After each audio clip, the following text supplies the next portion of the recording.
why does my crank set look like this? I'm down at the Newburgh waterfront today with this Cannondale, and it looks like a nice bike, but it's kind of screwed up.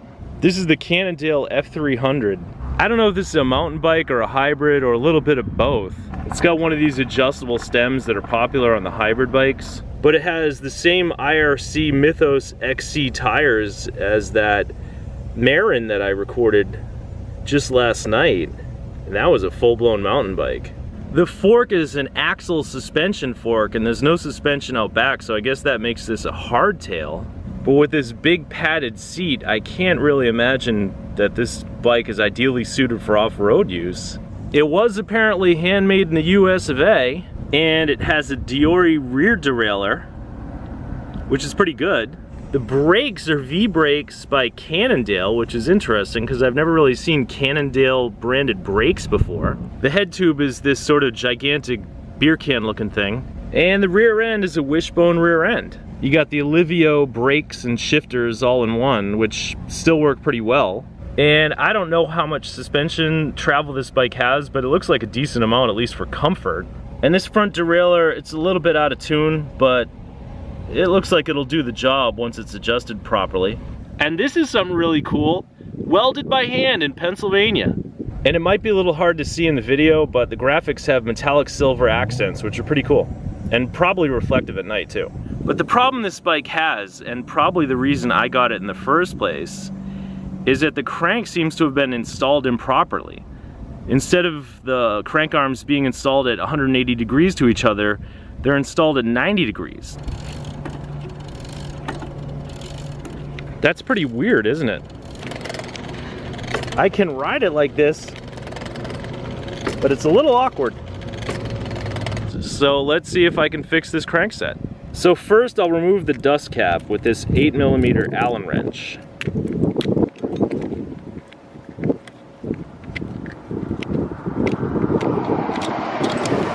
Now I'll carefully thread my Park Tool crank remover into the threads on the crank, making sure not to cross thread it. Now I'll tighten the tool so that it's totally seated in the crank. Now I spin to win until I feel pressure on the crank tool.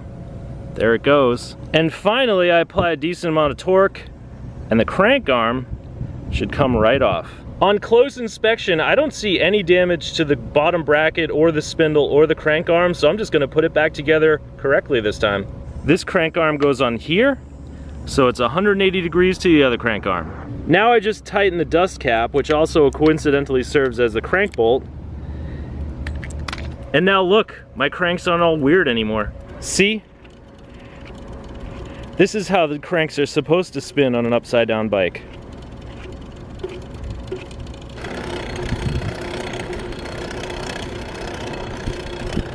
And now the bike rides great, minus the clattering noise that's coming from the derailleur. But I'll fix that some other time. Now I know what you're thinking. I probably screwed up the cranks myself just so I could make this video. Nope. This isn't the first time I've found a bike with cranks set up like this, 90 degrees to each other. People try to fix their own bike, they have a friend fix it, and then they end up with a mess. And they pass it on to somebody like me for a song. So with a $15 crank puller and 2 minutes of my time, I was able to turn somebody else's problem into a handmade aluminum Cannondale F300 hybrid mountain bike that I can sell at a tidy profit or keep for myself. So that's Bike Maintenance 101. Learn how to fix your own cranks and you won't end up in a jam like this. So from the Newburgh waterfront, as usual, thanks for watching.